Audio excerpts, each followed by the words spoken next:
주님 우리 가운데 함께 하십니다. 우리 옆에 분에 서로 인사하실까요? 주님 우리 안에 함께 하십니다. 주님 우리 안에 함께 하십니다. 네, 함께 하십니다. 네, 우리 예배 자리에 함께 하시는 우리 모든 분들의 심령과 삶 속에 우리 주님께로부터는 은혜와 평강이 항상 넘쳐나시기를 축원합니다. 한 주간 잘 지내셨나요? 네, 코로나가 요즘에 확산이 더 돼서 많이 걱정들을 하고 있는데 그래도 이제 방역을 우리가 겪어보면서 아마 예전처럼 통제하거나 이렇게 하지는 않고 스스로 조심하는 쪽으로 방역의 어떠한 방식을 진행하는 것 같습니다. 그래도 우리 성도님들 이제 좀 이렇게 잊고 있었던 분들도 이제 교회당 들어오실 때 손 소독 또 잘 하시고 또 마스크도 그냥 또 쓰시면서 좀 있으셔도 좋고 그 다음에 스스로 이렇게 조심하시고 열이 나시거나 좀 몸이 불편하시면 이제 아직까지는 온라인 예배 함께 하고 있으니까 이제 온라인으로 예배를 하시는데 몸이 불편하신 분만 하시면 됩니다.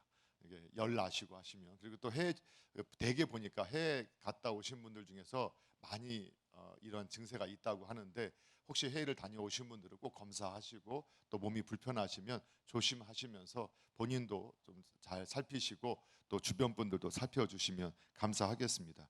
그리고 3부 때 어떤가요? 주차 좀 하기가 좀 괜찮나요? 3부 때 여쭤보는 건 주차 괜찮나요? 네. 지금 우리 그 앞에 교회 앞에 디지털 혁신 파크 센터가 있지 않습니까? 여기가 주중에도 그렇고 새벽에도 금요 기도회 때나 주일은 하루 온종일 차량들 이렇게 주차해도 되게 지금 현재 아직까지는 무료로 다 개방을 하고 있습니다. 이제 우리 교회에게 너무 감사한 게 바로 찾기만 건너면 우리 교회당으로 오실 수 있기 때문에 지금 광고는 3부 때는 어린 아이를 데리고 오시는 그리고 새우 가족들이 오시거나 몸이 불편하신 분들을 위해서 그 앞에는 좀 우리 주차장은 좀 비워주시고 주변을 이용해 달라고 광고를 많이 드리고 있는데 가급적 좀 일찍 오시고 섬기시는 분들은 오래 계시는 분들은 이 앞에 이 차를 세우시면 되고 혹시 자리가 없어서 아이나 또 우리 불편하신 분들 이렇게 오신 분들은 모시고 오신 분들은 차를 이렇게 세워놓고 그 자녀들이나 가족들 내려놓으시고 그냥 이 디지털 센터에다가 차를 대시면 편하게 우리 예배할 수 있을 것 같습니다. 당분간 제가 예배 전에 계속 광고를 드릴 건데 좀 성도님들께서 이 앞에를 잘 사용해 주시면 은혜 받는데 서로가 더 유익할 것 같습니다. 저희가 그 히브리서 말씀을 함께 이제 묵상하면서 오늘은 이제 히브리서 12장 18절로 29절의 말씀을 함께 읽으셨는데 이 말씀을 중심해서 은혜 안에 거하는 삶, 뭐 은혜 안에 거한다는 것은 우리가 은혜를 누리며 사는 삶이라고 할 수 있는데 은혜 안에 거하는 삶을 살기 위해서 우리가 어떻게 반응해야 하는가를 말씀을 중심해서 함께 살펴보려고 합니다. 이 전체 내용은 이 내용은 역시 반복되는 내용입니다. 그게 어떤 내용이냐면 이 당시 성경이 기록할 당시에 예수님 믿으세요 이 말은 당신 생명을 내놓으세요 하는 말과 같은 말이었다. 그래서 우리가 성경을 읽을 때 예수 믿으세요 하면 우리가 예수 믿으면 되지 이게 아니라 예수님 믿으세요 이렇게 말하면 예 믿겠습니다 하면 나 생명 걸겠습니다 하는 이러한 고백이 있었던 시대였다. 근데 이 성경이 기록할 시대는 다 그런 시대였습니다. 그러니까 예수님 믿으세요 예수님 믿으라 이 말이 너 생명을 걸어라 너 모든 것을 걸어라 이런 표현이라고 이해를 해야 한다겠습니다. 그리고 그러한 가운데 믿음의 출발을 했는데 아니나 다를까 예수님 믿는 것 때문에 너무 많은 고난과 고통이 있었다는 겁니다.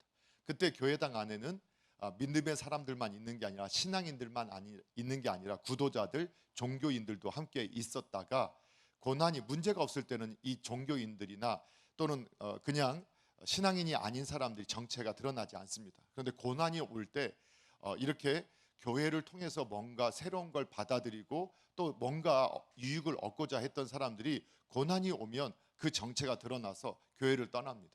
문제는 우리가 이제 신앙이 약한 분들이 그런 모습을 보면서 평소에 문제 없을 때는 저분이 참 믿음 있는 사람 같고 신앙 좋은 사람 같아서 그분을 따라하기도 하고 그분과 함께하기도 했는데 그렇게 믿음 좋아 보였던 분들이 교회당을 떠나버리니까 믿음이 약한 분들이 마음이 힘들어지고 또 믿음이 흔들려서 나도 교회당을 떠날까 이렇게 하는 일들이 있을 때 하나님께서는 그런 성도들에게 배교하면 안 돼, 배도하셔서는 안 된다.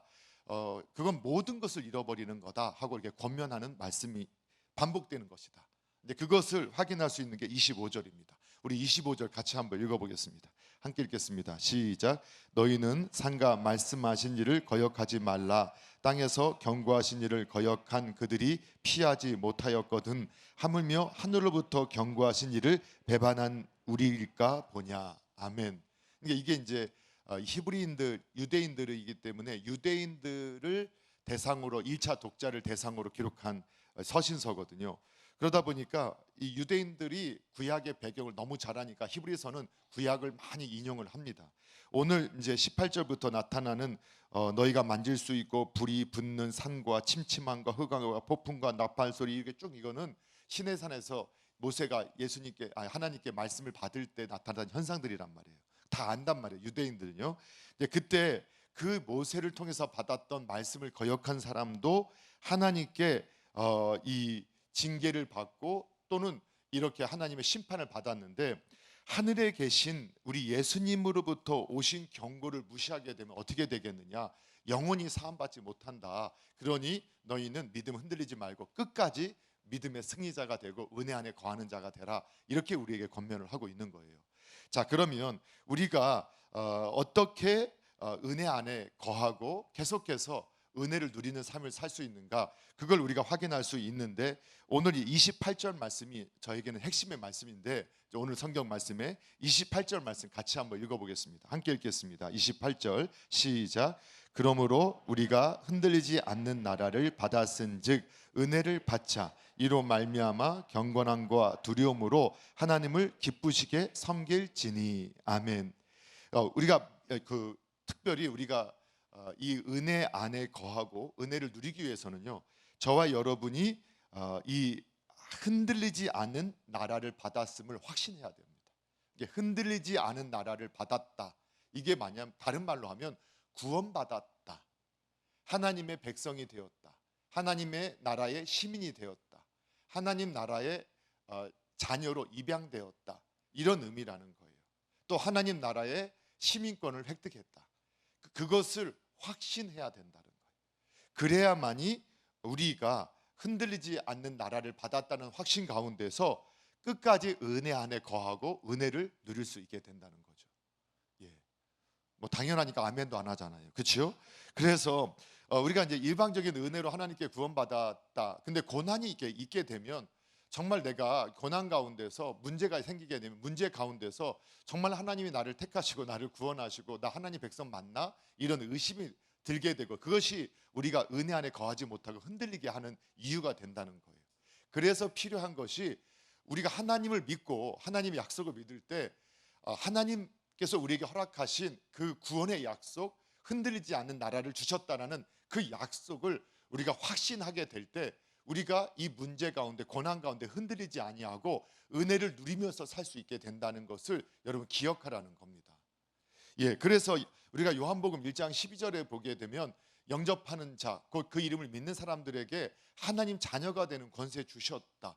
그러니까 예수님을 모셔드린다는 거예요. 내 삶에 모셔드리고 그분을 내가 하나님의 아들, 하나님으로 믿을 때 하나님이 우리를 하나님의 자녀로 우리를 만들어 주신다, 그 약속이 있었단 말이에요. 그러니까 저와 여러분이 받은 이 은혜가 얼마나 큰 것인지 그걸 확신하셔야 된다는 거예요.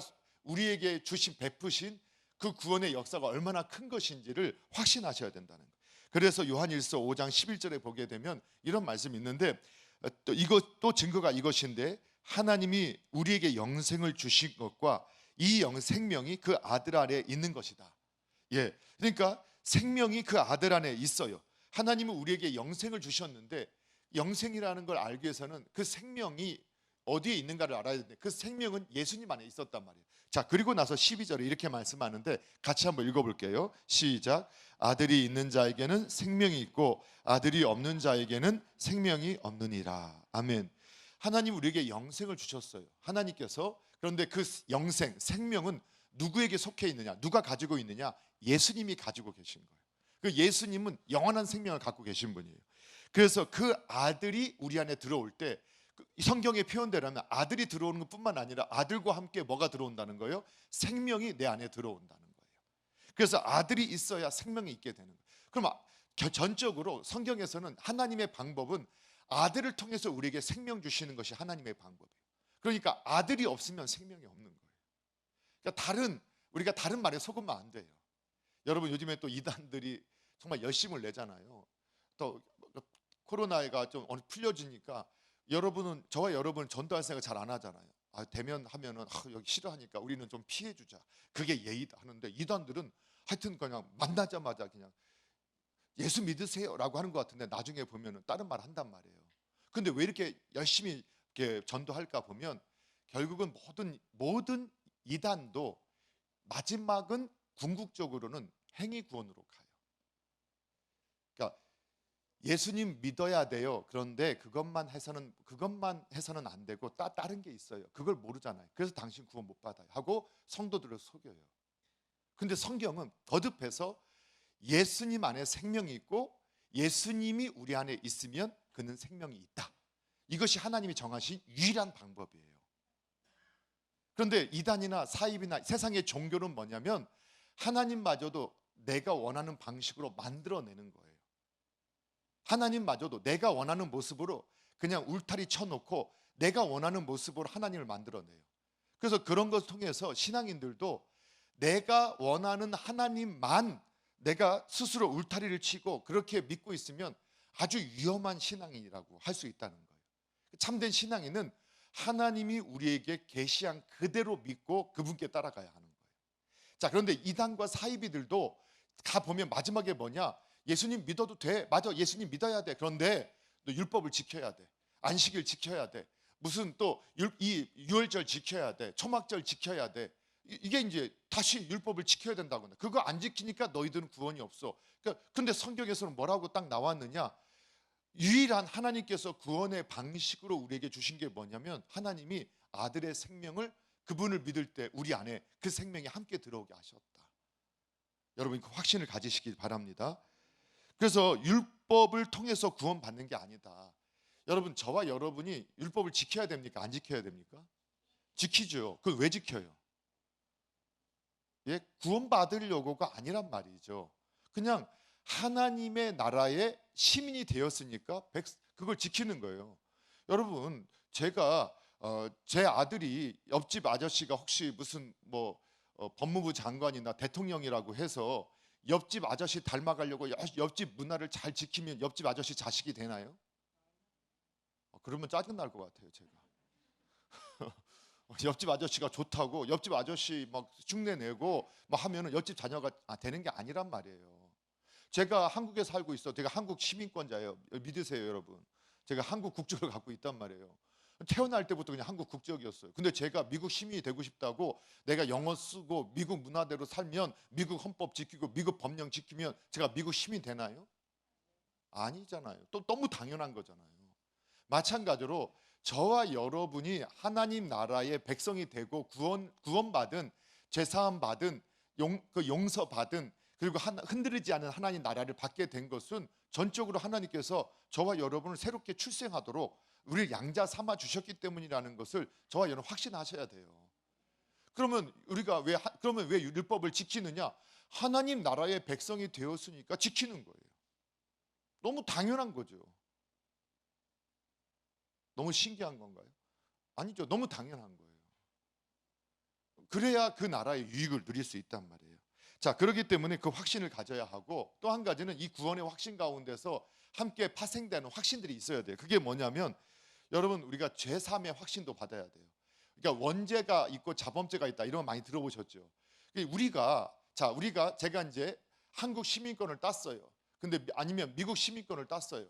그러면 제가 원래 살았던 한국 시민이었는데 미국 시민이 되니까 그 문화가 하고 이런 게 익숙하지 않아서 우리가 실수하기도 하고 잘못하기도 하고 그 시민답게 문화를 잘 따라가지 못할 수도 있단 말이에요. 그렇죠? 근데 우리가 원래 죄의 백성이었다고요. 마귀의 백성이었어요. 그래서 우리가 행동하는 거, 생각하는 게 다 마귀에게 속한 것들이었단 말이에요. 그래서 우리가 예수님을 믿고 난 후에도 하나님 나라의 백성인데도 불구하고 하나님의 나라의 법대로 따라가지 못하고 우리가 실수하기도 하고 잘못하기도 해요. 잘못인 것 알면서도 거짓말해요. 음란한 것 안 된다 하는데도 음란한 생각을 하고 행동을 해요. 이게 우리의 죄성이에요. 그러면 우리가 그러면 하나님 백성이 아니게 되느냐? 그게 아니란 말이에요. 여전히 하나님 나라의 백성이에요. 그런데 이 죄가 있으면 우리가 이 세상에서도 잘못하면 어떻게 해요? 경찰이 와서 구속하잖아요. 정죄하잖아요. 그러면 누릴 수 있는 은혜, 자유를 누리지 못하는 것처럼 저와 여러분이 자유를 못 누리게 되고 은혜를 못 누리게 된단 말이에요. 그러니까 빨리 신앙에 있는 우리가 이 속에 있는 잘못된 행악들, 잘못된 행위들, 잘못된 생각들을 빨리 고치고 회개해야 된단 말이에요. 근데 우리가 잘 알고 외우고 있어야 하고, 외우는 말씀 요한일서 1장 9절에 보게 되면 만일 우리가 우리의 죄를 자백하면, 말씀을 계속 해주세요. 그는 미쁘시고 의로우셔서 우리의 죄를 사하시고 모든 불의에서 우리를 깨끗하게 해주신다고 약속하셨단 말이에요. 그래서 여러분, 저와 여러분이 인정하셔야 돼요. 그게 뭐냐? 우리가 예수님 믿어서 죄 안 짓지 않아요. 계속 옛날 문화 쫓아가요. 죄의 관성이 있어서 거짓말하던 사람 예수 믿었다고 금방 거짓말 끊지 못해요. 또 음란하게 살았던 사람, 막 술에 취했던 사람 금방 끊지 못해요. 그런데도 예수님 믿는 건 분명해요. 예수님 모신 건 분명해요. 근데 죄의 관성이 그렇게 쉽게 끊어지지 않아요. 굉장한 충격을 받아서 어떤 분은 예수님 믿자마자 술도 끊고 담배도 끊고 거짓말도 끊고 바람 피던 것도 끊고 그냥 다 주님 앞에서 회개하고 돌아오는 사람이 있는데, 어떤 사람은 그냥 여전히 행하면서 교회 안에 있을 수 있어요. 그러니까 교회 오면서 말씀을 들으면 이렇게 잠깐 말씀을 들으면 좋은 것 같은데 금방 또 마음이 무거워져요. 왜? 죄악의 문제가 해결되지 않았기 때문에. 금방 예배당 와서 찬양하고 기도하고 말씀 들을 때는 뭔가 그래 하고 또 위로도 받고 힘을 얻는 것 같은데, 또 밖에 딱 나가는 순간 또 걱정이 되고 근심이 되고 마음이 좀 답답하고 또 뭔가 기쁨도 없고 뭔가 그냥 우울해요. 그게 뭐냐? 죄에 묶여있기 때문에. 그래서 주님께서 그래서 우리가 성경이 우리에게 계속 가르쳐주는 게 뭐냐면, 주님은 용서하지 못할 죄가 없다고 하셨단 말이에요. 근데 우리가 이 세상에서 용서를 잘 받아본 경험이 없다라는 게 정말 맞는 것 같아요. 왜냐하면 여러분, 우리가 용서해 줄게 라고 하잖아요. 예를 들어 부부끼리 싸웠어요. 제가 아내하고 싸웠어요. 그러면 알았어. 근데 제가 잘못을 했어요. 그래서 싸웠어요. 그래서 막 싸우다가 근데 제가 알았어. 내가 미안해. 그랬더니 제 아내가 알았어요. 용서해 줄게요. 하고 또 용서를 해준다고 했어요. 그 용서해 준다고 해서 저는 또 그냥 앞에 가서 그 선풍기 틀어놓은 거 딱 누워서 TV 보고 있는데 제 아내가 딱 그러는 거예요. 그러고도 그렇게 할 만 나니? 아니, 용서해 줬다고 했는데. 그렇잖아요. 그 용서해 줬다고 해서 난 평소대로 그냥 탁 입고 그냥 선풍기 바람 쐬면서 TV 딱 보고 있는데 아내가 그렇게 할 생각이 들어 지금? 그 용서 안 한 거예요. 우리도 그런 경험 많잖아요. 아빠 엄마한테 눈치 보면서 잘못했어요. 그래 알았어, 용서해 줄게.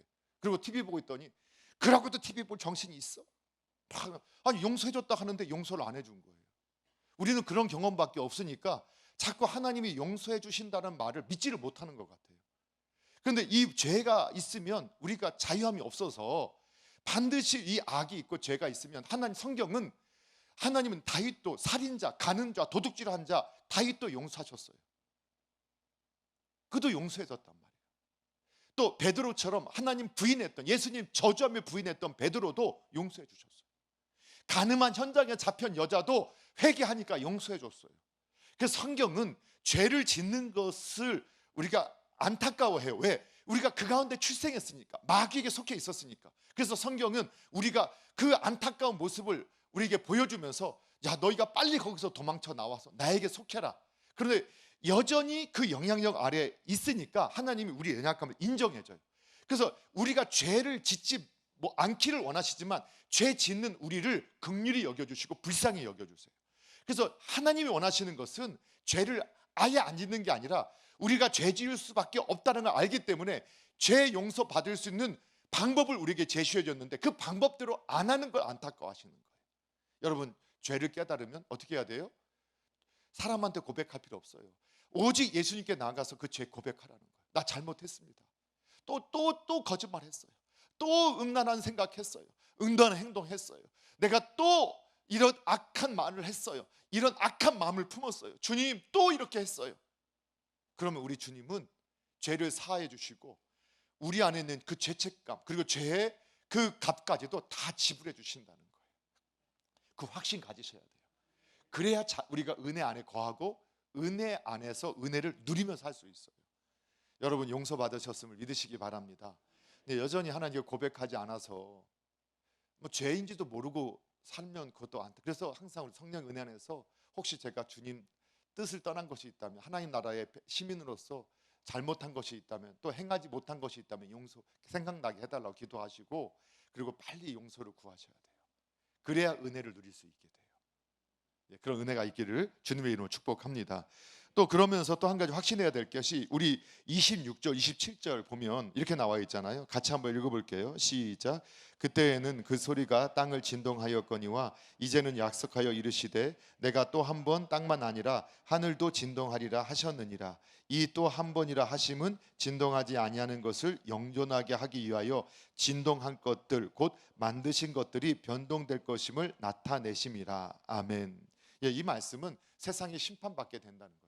세상이 막 흔들려서 이것이 새롭게 창조되어지게 될 그때, 종말의 때가 있다. 그리고 이 세상의 것은 그렇게 요동하고 흔들리는 것들이고 다 변하는 것들이고 없어지는 것들이다.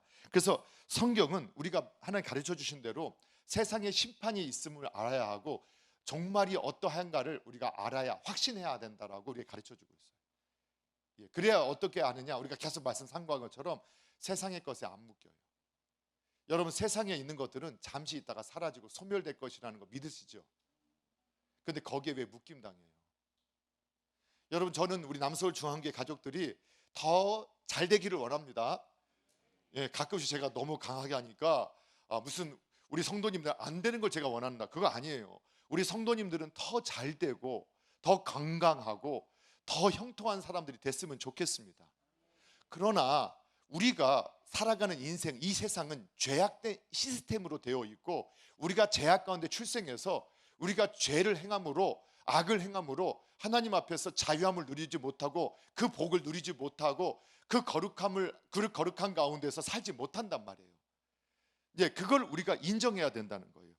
그런데 그 가운데서 우리가 살아갈 때 우리가 그래서 살면은 언제나 문제가 찾아와요. 그리고 어떠한 아픔이나 슬픔들이 우리에게 찾아옵니다. 여러분 예수님 믿고 나서 슬픔이 완전히 사라졌다 한번 손 들어보세요.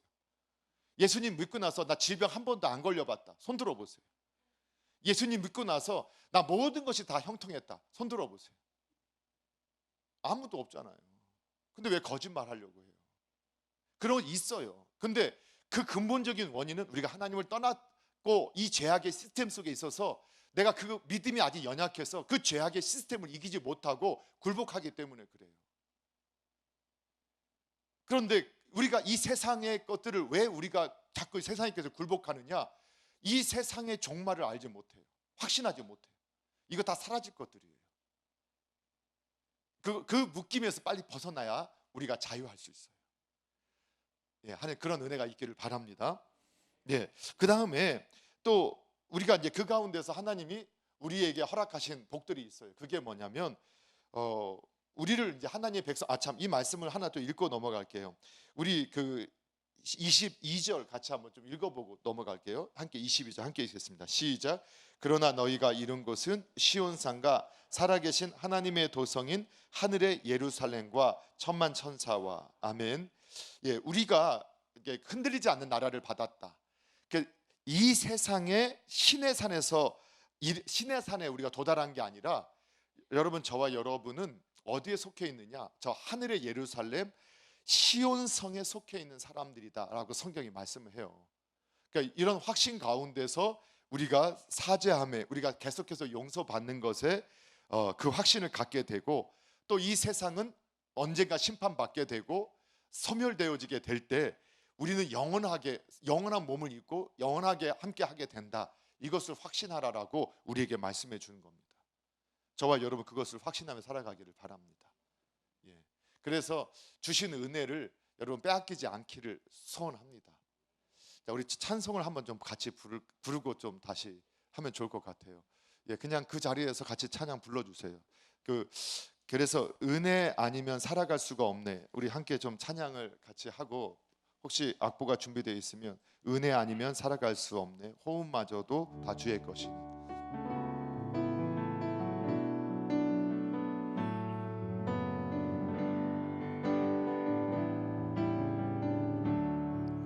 은혜 아니면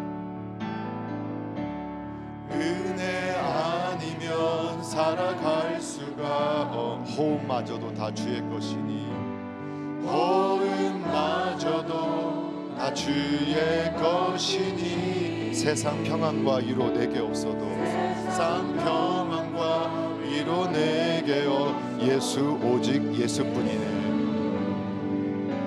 오직 예수뿐. 다시 한번 고백합니다. 은혜 아니면 살아갈 수 없네. 은혜 아니면 살아갈 수가 없네. 호흡마저 다 주의 것이니, 주의 것이니. 세상 평안과 위로 내게 없어. 예수 오직 예수뿐이네. 크신 계획 다 볼 수도 없고, 크신 계획 다 볼 수도 없고, 작은 고난에 지쳐도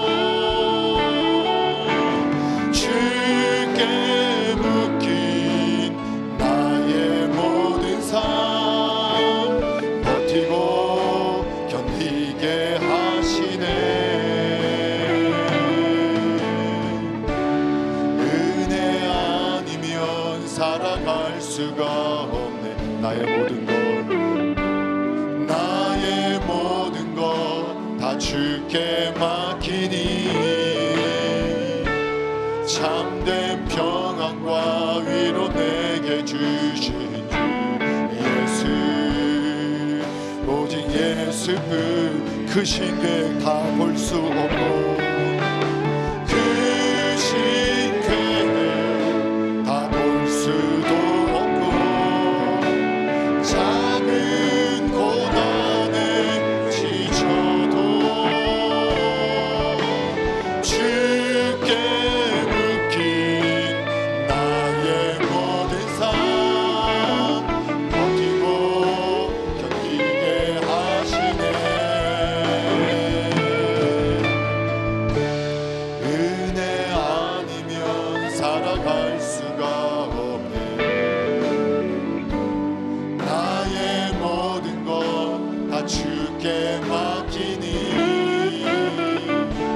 참된 평안과 위로 내게 주신 주 예수, 오직 예수뿐이네.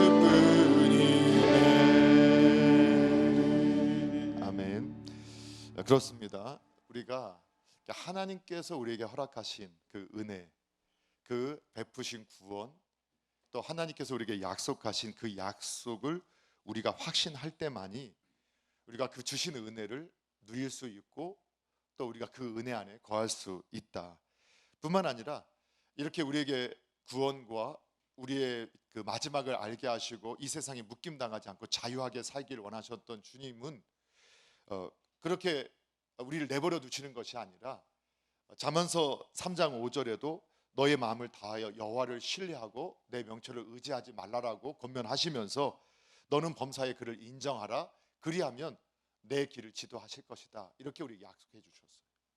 그러니까 우리의 삶을 하나님께서 그냥 구원 출생시켜 주시고 내버려 방치하시는 게 아니라, 그 걸음걸음을 우리가 주님을 의지하면, 우리가 그분을 신뢰하면 그분이 우리를 지도해 주시고 인도해 주신다. 그래서 이거는 결론적인 말씀이에요. 그런데 우리가 살아가는 여정에서는 아까 말씀드렸던 것처럼, 앞서 말씀드린 것처럼 자꾸 문제가 찾아와요.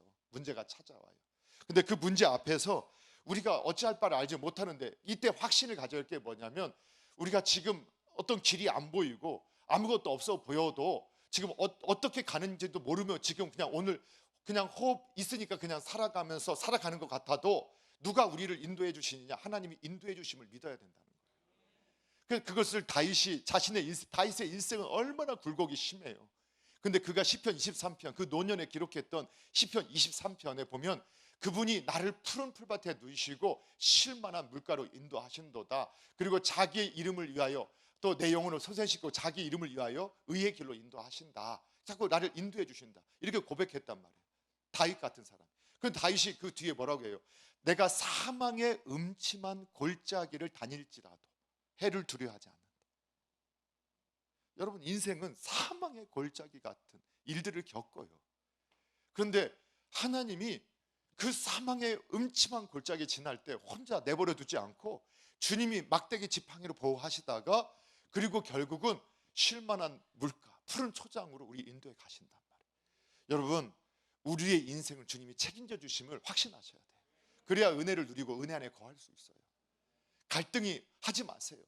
지금 이 숨막히는 상황 속에서도 우리 주님이 그 지팡이와 막대기로 나를 지켜주시고 인도에 가시고 계심을 믿으셔야 돼요.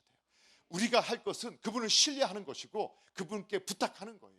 그분께 부르짖는 거예요. 그러면 그분이 인도해 주세요. 분명히 우리를 푸른 초장 쉴만한 물가로 인도해 주세요. 우리뿐만 아니에요. 여러분, 착각하지 마세요. 내 배우자 내가 책임질 수 있을까요? 못 져요. 내 자녀들 내가 책임질 수 있어요? 여러분, 내 부모님 내가 책임질 수 있어요? 없어요. 속이지 마세요. 정말 우리가 마음으로도 그렇게 하고 싶은 마음은 있겠죠. 그런데 그만한 실력이 우리한테 없단 말이에요. 자녀가 성장해 가니까 정말 자녀는 내 마음대로 안 되는 거를 점점 경험하게 될 거예요. 아마 지금부터 7, 8살 된 자녀만 둬도 요즘에 이것들 말 안 듣네, 이런 거 느낄 것이고, 한 초등학교 4, 5학년 넘어서 이제 6학년 중학교쯤 가면 이 사춘기의 아이들은 그냥 미친 중이 미친 사춘기라고 해서 어떻게 할 줄을 몰라서 부모님들 그런 시기가 오게 될 거예요. 나는 잘해주고 싶은데. 그런데 나중에 보세요. 내 자녀를 내 마음대로 되느냐? 안 되는 거예요. 그런데 우리가 제가 하나님 안에 거해서 나는 하나님의 방법대로 따르고 우리 자녀들이 하나님 안에만 있게 나는 그것만 기도하고 그렇게 할 수 있도록 도우면 하나님이 그 자녀, 그 배우자 평생 책임져 주세요. 그걸 확신하셔야 돼요. 하나님 인도하세요. 그리고 우리가 영원히, 이것 항상 말씀에 반복되는 말씀은 그만큼 중요하고 또 우리에게 필요한 말씀인데, 이것도 외워야 할 말씀인데, 로마서 8장 32절에 보게 되면 하나님께서 자기 아들을 아끼지 아니하시고 우리 모든 사람들을 위해서 내어주셨다는 거예요. 그래서 어찌 그 아들과 함께 모든 것을 우리에게 주시지 않겠느냐. 여러분, 우리 주님이 우리를 방임하지 않으세요. 우리를 구원에 출생시켜 주시고 우리를 입양하시고 너 그냥 입양했으니까 이제 너 마음대로 그냥 혼자 커, 이렇게 하시는 게 아니라 하나님께서 인도하시고 보호하실 뿐만 아니라 필요한 것들 자기 아들과 함께 모든 것 다 주시겠다 약속하셨단 말이에요. 여러분, 그 약속을 확신하셔야 돼요.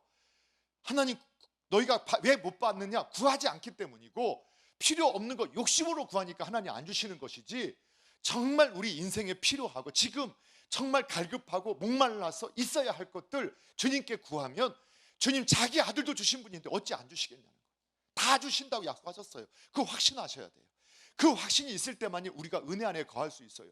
문제는 저와 여러분이 요즘에 하나님께 부르짖지 않아요. 하나님한테 공급을 하나님한테 채워달라고 요구하지 않아요. 그러니까 어쩌면 그 주시는 은혜들을 우리가 자꾸 잃어버리게 돼요. 여러분, 여전히 우리의 기도를 들으시고 공급하시는 분이 계세요. 부르짖는 분에게, 찾는 분에게 찾게 될 것이라고, 내가 응답할 것이라고 약속하셨단 말이에요. 여러분, 그 확신 가지십시다. 문제 있다고 문제 속에 파묻혀 살지 마시고, 그냥 하나님 의지한다고 그냥 가만히 머물러 있지 말고 울고만 있지 마시고, 여러분, 우리 선조들이 경험했단 말이에요. 여러분, 미친 것 같지만 주여 주여 하면서 부르짖었던 기도, 그 자식의 문제, 부모님의 문제, 또 사업의 문제, 건강의 문제, 이 문제를 붙잡고 그냥 절망하거나 어쩔 수 없다고 숙명론에 빠진 게 아니라, 설사 그분이 나를 고쳐주지 않으신다 하더라도 지금 당장 그 문제가 해결되지 않아도 하나님 앞에 부르짖을 때 그분들이 그 안에서, 하나님 안에서 성령의 임재 가운데 확신을 갖게 되었고 또 그 놀라운 하나님의 살아계심을 경험했다는 거예요. 그 확신 가지시기 바랍니다. 자, 한 가지 더 살펴볼게요. 그 은혜 안에 거하기 위해서 구원의 확신 가운데 이러한 확신들을 함께 가져야 저와 여러분이 흔들리지 않아요. 자, 그러면 크게 두 번째 보면 뭘 믿어야 되느냐? 우리 28절 핵심 말씀이죠. 28절 다시 한번 읽어볼게요. 시작. 그러므로 우리가 흔들리지 않는 나라를 받았은즉 은혜를 받자. 이로 말미암아 경건함과 두려움으로 하나님을 기쁘시게 섬길지니. 아멘. 은혜를 받자 이렇게 나와 있어요. 근데 은혜를 받아야 돼요. 그런데 은혜를 받자라고 앞에 1이나 4라고 숫자 써 있죠. 그 은혜라는 단어 앞에 숫자 없어요? 없는 성경은 아주 옛날 성경이에요. 그 새로 나온 성경 대부분 다 있어요. 그 은혜 안에 은혜라고 1이나 4라고 저의 성경은 4라고 써 있어서 4라고 써 있죠 했더니 1부 2부 때 보니까 1이라고 써 있어요. 그래서 보니까 다양하게 써 있구나. 성경이 또 다른 것 같아요. 그 은혜라고 앞에 있는 4든 1이든 그게 이제 아래 주석이 있다는 거거든요. 아래 작은 글씨로 그 1번이나 4번을 찾아가면 뭐라고 써 있어요? 감사하자. 이게 똑같은 단어라는 거예요. 그러면 우리가 은혜 안에 거하고 은혜를 누리자 하는데 은혜를 받자. 이게 무슨 말인가 했더니 은혜를 받는 삶은 뭐냐? 계속해서 은혜를 공급받아야 은혜 안에 거하고 은혜 안에 살 수 있는데 은혜를 받자라는 말과 똑같은 말이 뭐냐? 감사를 드리자. 감사하자. 이게 바로 은혜를 받는 길이고 은혜를 누리는 길이라고 우리에게 말씀한다는 거예요. 여러분, 그 성경에 보면 하나님의 뜻이 분명히 나온 것이 데살로니가전서 5장 18절이거든요. 거기에 보면 항상 기뻐하라, 쉬지 말고 기도하라, 범사에 감사하라. 이는 우리 주 예수 그리스도 안에서 너희를 향하신 하나님의 뜻이다. 그러니까 범사, 모든 일에 감사하라. 이게 구원받은 성도의 하나님의 뜻을 따라가는 삶이에요. 예수님 닮은 성도의 가장 아름다운 모습 중에 하나가 뭐냐? 감사하는 모습이에요. 감사. 여러분, 이 사람은요, 제가 그랬죠. 제 가운데 출생했다 하잖아요. 그래서 잘 감사를 몰라요. 그리고 하나님 주신 복이기도 하지만 그게 참 나쁘게 작용하는 게 뭐냐면 너무 잘 잊어요. 그래서 저희들이 보면요, 인간이 죄의 본성 때문에 억울하고 그리고 악한 생각은 잊지 않아요. 그렇죠? 내가 상처받았던 것 돌아가실 때까지 하면서 돌아가시는 거 잊지 못해서 평생. 근데 누군가에게 받았던 은혜는 다 까먹어요. 참 신기해요. 그래서 성경에 보면 이게 우리의 모습이 아니라 출애굽했던 이스라엘 백성들이 출애굽하고 나자마자 소고치고 춤추며 하나님 우리의 구원자 만군의 여호와 하나님 적들을 뭐 다 했습니다 하고 막 찬양해요. 근데 얼마 안 지나서 어떻게 해요? 금방 하나님께 원망하고 불평해요. 여러분, 감사하지 않게 되면 감사하지 않는 사람의 특징이 뭐냐? 원망하고 불평하고 불안해하고 두려워한다는 거예요. 여러분, 그래서 신앙인은요, 그 확신, 뭐를 어떻게 감사해야 되느냐? 앞서 우리가 살펴봤던 그 구원의 은혜의 확신을 가지고 하나님께서 이렇게 하실 것을 믿고 감사하셔야 돼요. 여러분, 감사하시기 바랍니다. 그러니까 모든 일에 감사하셔야 돼요.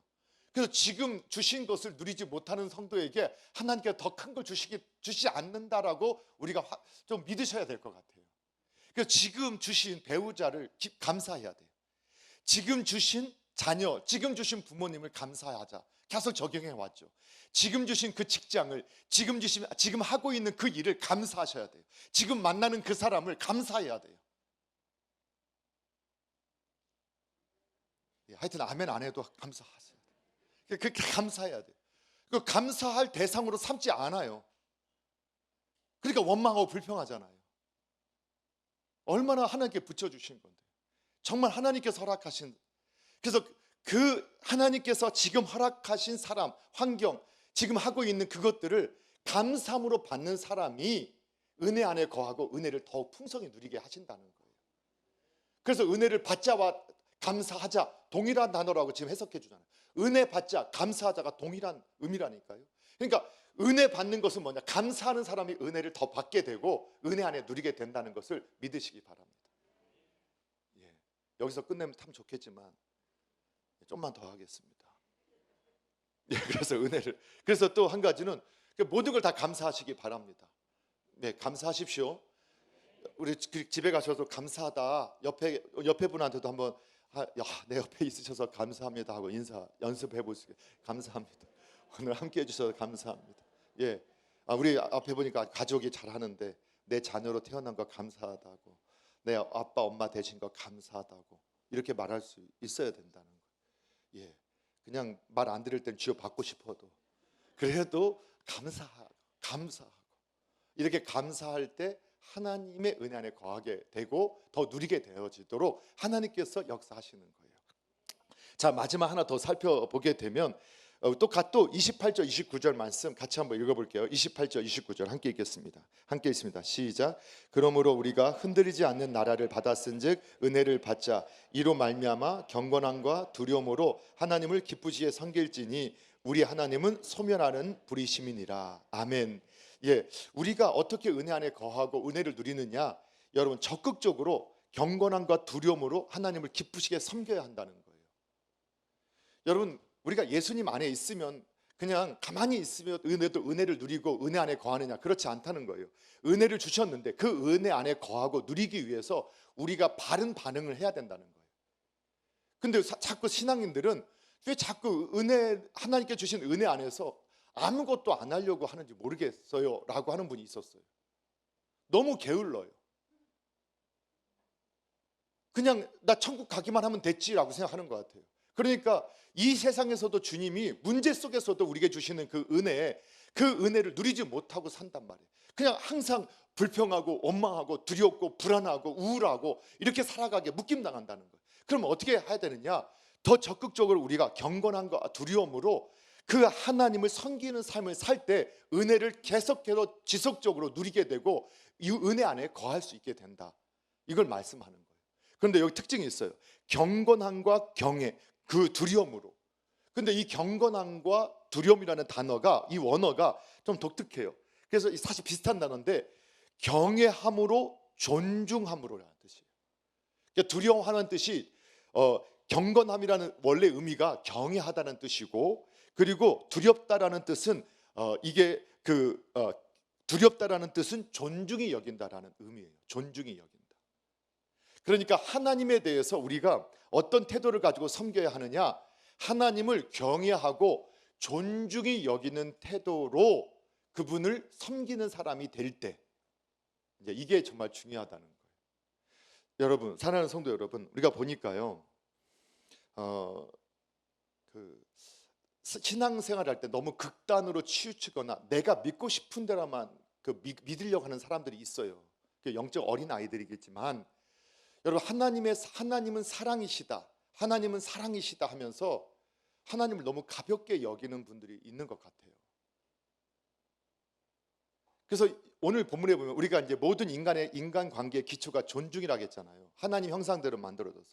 여러분, 그래서 우리가 이제 이번에 그 세미나에서도 아주 정말 놀라운 은혜가 있었는데, 우리나라 조선이 정말 내려오면서 완전히 찌들어 있는 계급사회, 산업공상의 이 이데올로기가 지배하는 이 사회에서 놀랍게도 복음이 들어왔을 때 어떤 여자 아이들은 그 당시에 인간이 아니었다, 이렇게 봐야 돼요. 우리 조선이 무슨 뭐 대단한 문명 국가, 그 시대적인 상황에 그렇지만 그 시대의 삶을 보면 여러분 잘 알잖아요. 천민은 백정은 사람도 아니었어요.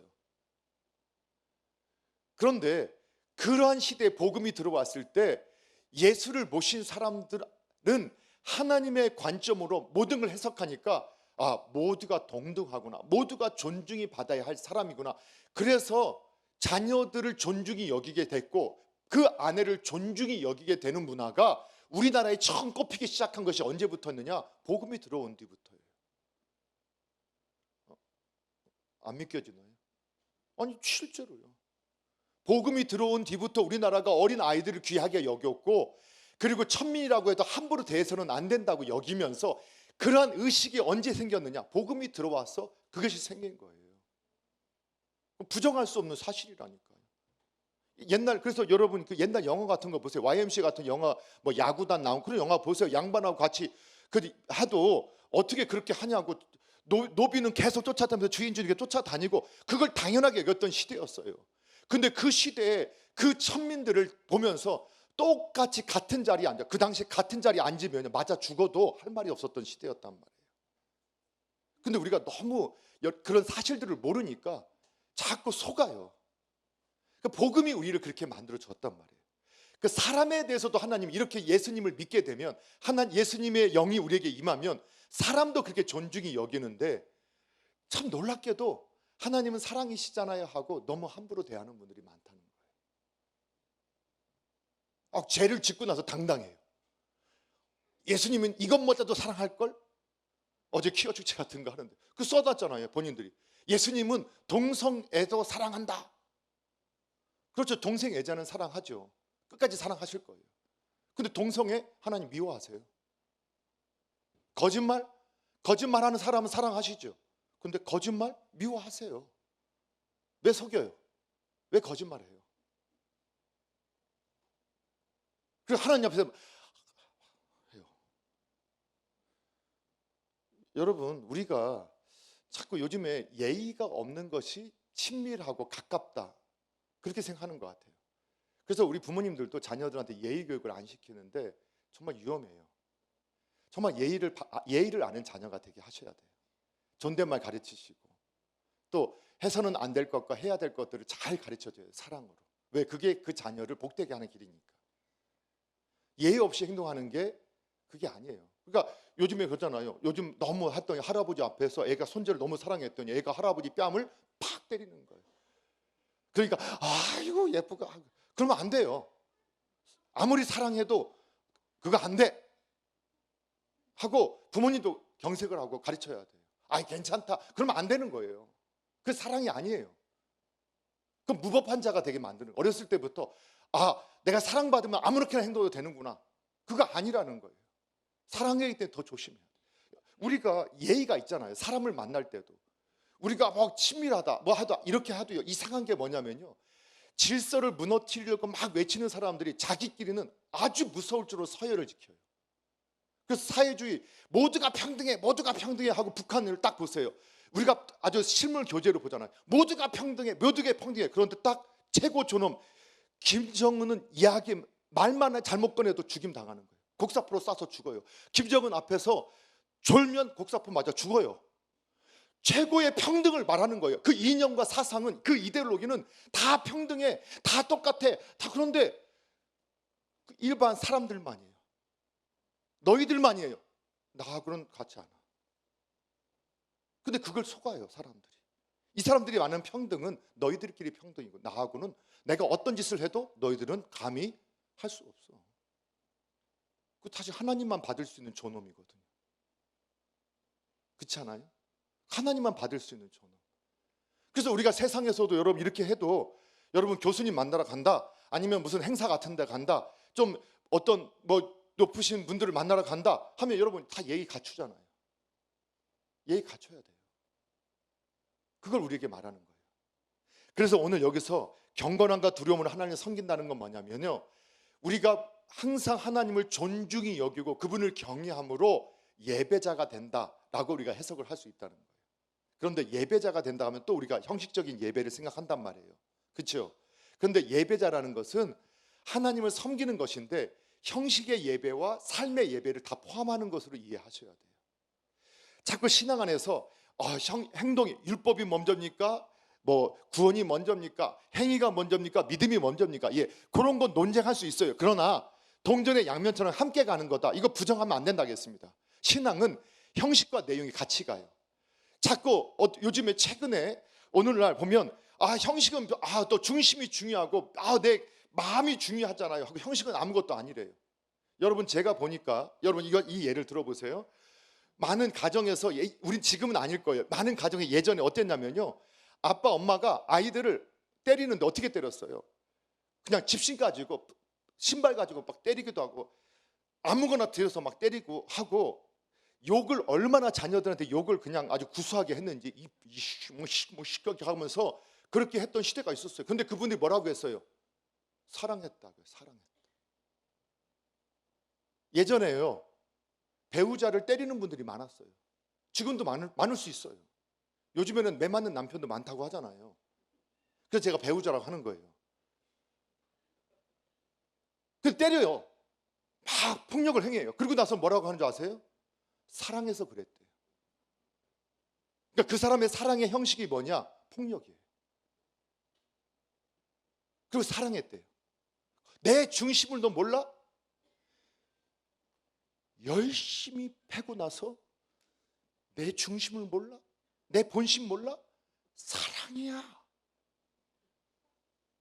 이 형식과 내용이 같이 가지 않는 게 얼마나 거짓이라는 걸 보여주는 행동이에요.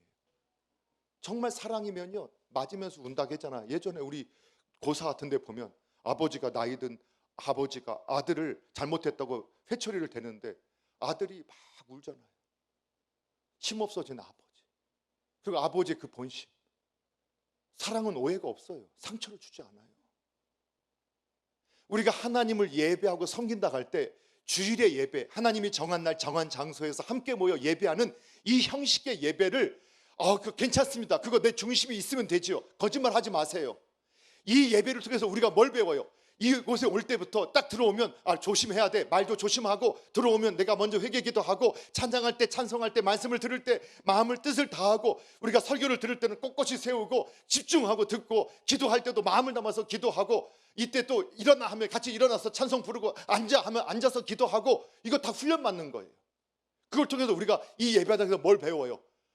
하나님 앞에서는 일어나라면 일어나고 앉으면 앉아다. 그래서 이걸 가지고 저와 여러분이 세상에 나가서 하나님이 말씀하시면 앉으라고 하시면 그 자리에서 앉는 것이고 그 자리에서 일어나라면 일어나는 삶을 사는 것, 이게 참된 예배자인 줄 믿으시기 바랍니다.